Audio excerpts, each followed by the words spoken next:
Today we're going to have a look at Marvel Spider-Man. This is the E3 demo in 2017 and it's being made by Insomniac Games, the people who've brought you games such as Resistance, which was a PS4 exclusive. So hopefully Marvel has picked a team that, you know, is specialised in making PS4 games. But of course the games that they've made in the past have been mostly shooters, and Insomniac Games have noted this down, and they've tried their best to you know, improve their ability to make a game that is mainly melee combat. I think they're inspiring some aspects of it from games such as Batman Arkham, which is quite a popular melee game, which was, you know, found greatly satisfying by the people who bought it. This game is a part of the universe, but not actually in conjunction with anything that was in Marvel. So everything's It's a little complicated. Basically, this is a standalone game, but with all the Marvel stuff. So there can be Marvel cameos, such as Iron Man, I assume, because as you can see, Spider-Man is wearing the costume that he wears in, you know, that he gets from Iron Man. And also, they've already released DLCs for the game. For people who pre-purchase the game, they can get different outfits. I think one is quite a famous one from the Avengers, the new Avengers, to do with the Infinity War. You get basically the whole Iron Man, Spider-Man costume, and it looks pretty good, to be fair.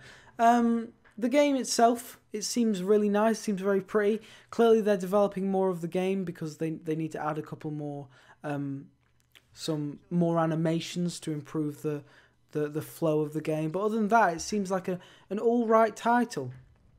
People that you see in the game, for example, the building that you're in now, as shown in the gameplay, is being constructed by the company Fisk Construction, and Fisk obviously being the person Wilson Fisk, which is the villain in the Daredevil TV show that has been out recently. I'd say recently, in the past 5-10 years it's come out. And yeah, so it's basically got a bunch of different characters that you will see from the Marvel universe. I know one of the things they are keeping is the whole web swings. They actually attach to buildings now, which has been a problem in previous titles, as they didn't actually connect to any buildings. They just magically connected to the sky for some reason. I don't know why they did that. But anyway, they've rejigged it a bit. Insomniac Games is an experienced company. I believe they have about 275 plus employees. I'm not sure if all of them are working on this game, but that's a lot of employees anyway. I know the title itself is £50, so it is quite expensive. Although you can expect that from a AAA title. The problem with this is that, you know, some of these games don't really understand that, you know, they need to be a lot more creative when creating games like this. This is, you know, it does enough to be creative, but, you know, some indie games are becoming so much more popular than these games that they are starting to worry about aspects of this. But all this can do is make them more competitive, you know, make companies like Insomniac Games all the more competitive, all the more wanting to get that extra person to buy their games, you know. On PS4, you know, it's a PS4 exclusive, which is a bit annoying because, you know, only people with PS4s can buy it, which means less people are going to buy the game, really. That's just statistics. So as you can see, you fight bosses. This is one of the bosses. He has magical gloves that you can't, like, sling at.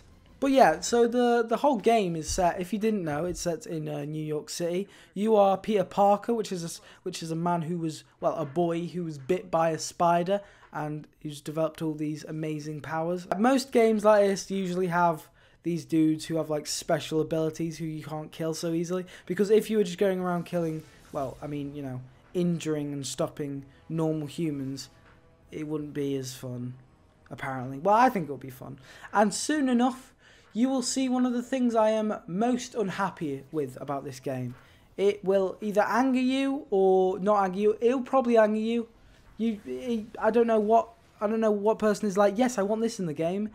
It's coming. Get ready for failure. There you go. A couple of quick time events. I don't like quick time events, to be honest with you. The game is worthless if I'm just pressing one button. It doesn't really mean anything. It just means you know, live your life and you'll deal with it, hopefully. But yeah, now it becomes something I actually quite like. See, the webs attached to all the buildings. If you get close to them, you have to attach to buildings to be able to surpass every bit of them. As you can see, it's a little bit weird. It's a bit creaky, but you know, it's just a demo. I mean, it was made last year, so you can hope that it will be improving until the actual release date. I hope it's a lot like the other Spider-Mans in relation to... Oh, another quick time event. Oh, kill me now. You know, I hope it's like other Spider-Mans in titles, such as the ones where you just fight small villains. You just spot small villains and then go like that. No, don't stop doing that. Stop doing that. But yeah, things like this. I mean, it's, you know, it's supposed to showcase you the amazingness of it. But of course, this is very unlikely to be the whole, you know, game. It's very unlikely to be this interesting the entire time. I like how he saves that dude. That's quite nice. But yeah, that's basically... Oh, so that was Marvel Spider-Man. I hope you enjoyed the first look at this game. If you have any questions, leave it down below. And like and subscribe to see another review on Wednesday, it should be. I'll see you in the next video. Goodbye.